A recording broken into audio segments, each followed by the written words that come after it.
Okay, good morning students. So starting with the next topic, we have information measure for continuous random variables. ठीक है, यानी अभी तक हम क्या कर रहे थे, we were finding the information for discrete variables. Now will be finding the information और the information measure for continuous random variables. ठीक है, तो पहले तो हम let's will be first will be assuming कि एक्स और Y will be random variables और probability P of X Y क्या है, it is the probability density function. अब देखो probability density function is now majorly linked with continuous random variable.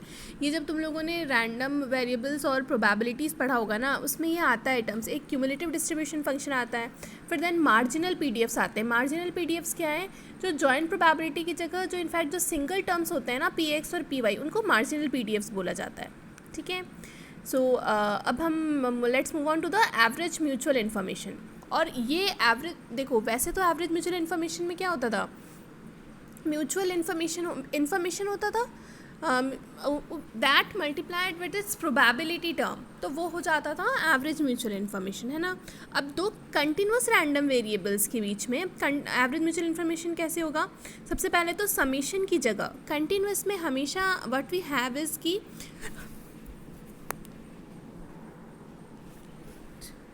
just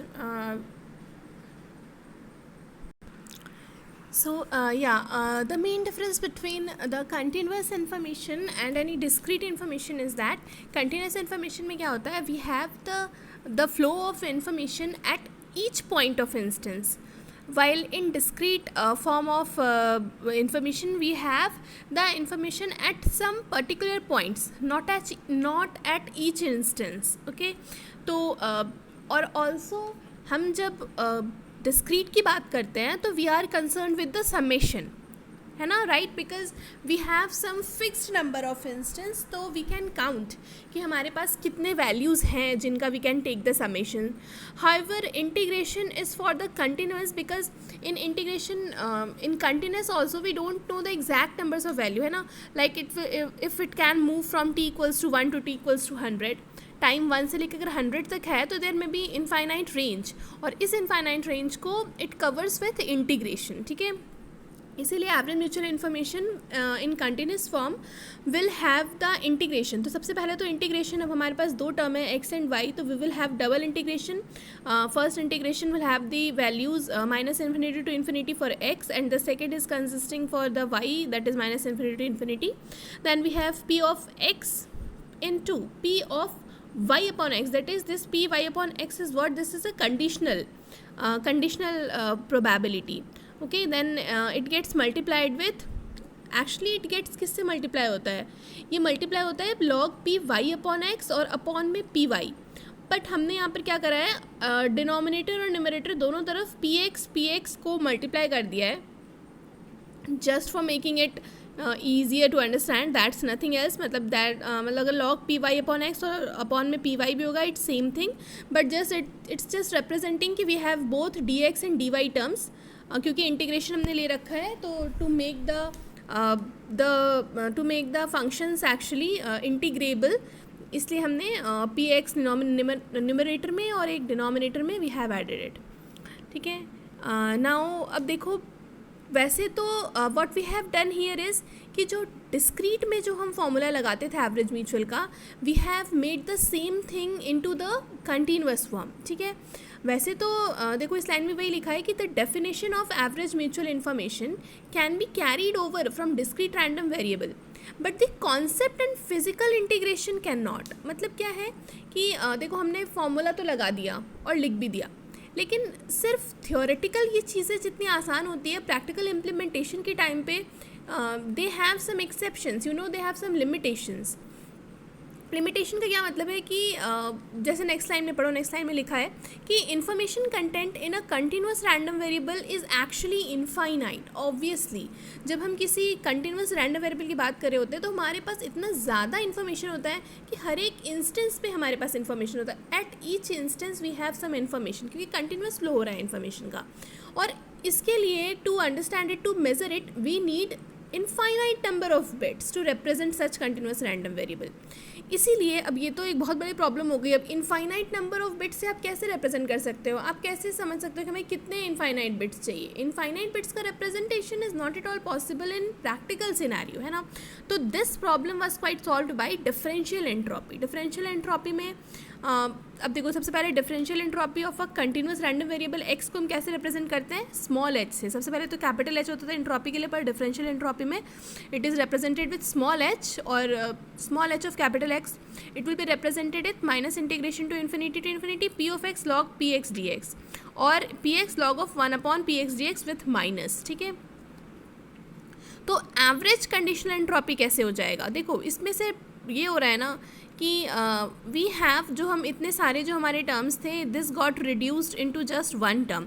तो average conditional entropy को देखो तो क्या है, h of x upon y it will be minus integration p x y log of p x y d x and D y, ठीक है। और इसी के कॉरिस्पॉन्डिंग जो एवरेज म्यूचुअल इन्फॉर्मेशन होगा उसको हम एवरेज कंडीशनल एंट्रोपी के टर्म में कैसे लिख सकते हैं, I of X semicolon Y is equals to H of X minus H of x upon Y, या फिर H Y minus H of Y upon X, ठीक है। तो ये तो डिफरेंशियल एंट्रोपी का यूज़ करके we have tried to made it somewhat practically possible.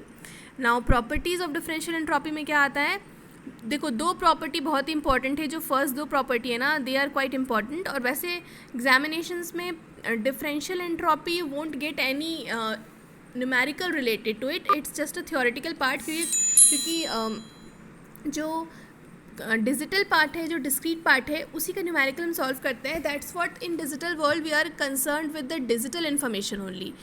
ये जो कंटिन्यूस फॉर्म के जो भी एवरेज इन्फॉर्मेशन, म्यूचुअल इन्फॉर्मेशन है, these are just mainly for study, मतलब थियोरेटिकल फॉर्म में they are being studied but not they are used much in practical applications, ठीक है। तो we just got to know these things in writing, however their practical implementations are quite limited, ठीक है। तो now moving on with the properties of differential entropy. सबसे पहला property है कि अगर एंट्रोपी के साथ किसी भी हम एक, जैसे एच ऑफ एक्स प्लस सी, इसका मतलब क्या है कि किसी कांस्टेंट को हम ऐड करने का कोशिश कर रहे हैं, तो even after adding the constant the entropy will remain the same. इसका मतलब क्या है कि ये जो दिस एडिशन ना, इट इज़ एक्चुअली ट्रांसलेशन, और ये translation does not alter the differential entropy, यानी ट्रांसलेशन के कारण we don't have any effect on the differential entropy, okay. Now second property क्या बताता है कि अगर हमने एच ऑफ एक्स में कोई एक पार्ट मल्टीप्लाई कर दिया है, मतलब we are trying to scale it, है ना, अगर स्केलिंग करने की हम कोशिश करते हैं, H of A of X कर दिया, तो क्या होगा, it will be H X plus log of that constant value A, ठीक है, log of absolute value, log of absolute value of that constant value, ठीक है। That's the second property. Now third property में क्या बोल रहा है कि अगर x और y इंडिपेंडेंट है, तो सबसे पहले तो h of x plus y will always be greater than equals to h x, ठीक है। और ये इसीलिए होता है because h of x plus y is too much greater than h of x plus y conditional probability of y, ठीक है। और is equals to conditional probability of y क्या होगा, it will be equals to h of x upon y which is finally equals to h x. और ये h of x upon y is equals to h x क्यों बोल रहा है, h of x upon y का क्या मतलब होता है, कंडीशनल का मतलब होता है entropy of x when there is when the event y has already happened. और जब हम यहाँ पर हम बात करें कि x और y इंडिपेंडेंट हैं, तो y के हैपन होने से x पर कोई इफेक्ट नहीं आएगा, इसलिए entropy of occurrence of x while y has already occurred will only be equals to H x. हमें y पे जब कोई इफेक्ट ही नहीं पड़ रहा है, y के होने का x पर कोई इफेक्ट ही नहीं पड़ रहा है, क्योंकि दो अलग अलग इवेंट हैं। तो अगर क्वेश्चन में पूछ भी लेता है कि x होने का क्या प्रोबेबिलिटी है अगर y हो चुका है, तो कोई उसे, तो इसका मतलब ये है कि एच एक्स ही होगा, वो उसका y से कोई लेना देना ही नहीं है, ठीक है। Now the last property, it is actually a chain rule for the differential entropy. It is just it is fine. Actually क्या है ना, ये प्रॉपर्टी जो है it is basically use for the linear block codes. आगे block codes हम पढ़ेंगे, उसमें ये प्रॉपर्टी चेन रूल में यूज़ होती है। सो या this is the chain rule for differential entropy. Now entropy का कंटिन्यूस फॉर्म में लास्ट टॉपिक है, दिस इज़ रिलेटिव एंट्रोपी। अब रिलेटिव एंट्रोपी क्या है ना कि किसी भी दो एंट्रोपी के बीच में क्या मतलब कितनी सिमिलैरिटी है, या फिर दो चीज़ें कितने अलग हैं एक दूसरे से। मतलब जैसे लाइक फॉर एग्जांपल से कि दो बॉटल रखी हुई हैं घर पे, एक स्टील का बॉटल एक प्लास्टिक बॉटल है, तो हम कैसे मेजरमेंट कर कैसे देखेंगे, क्या एक कुछ तो एक बेस लेंगे ना कि जिससे बता पाएँ कि दे बोथ आर डिफरेंट। तो माइट भी हम ऐसे ही बोल सकते हैं कि किस मेटल से बना हुआ है, वो स्टील से बना है, दिस इज़ प्लास्टिक, किस मटेरियल से बना हुआ है। तो material is the base on which we are trying to differentiate the bottles, है ना।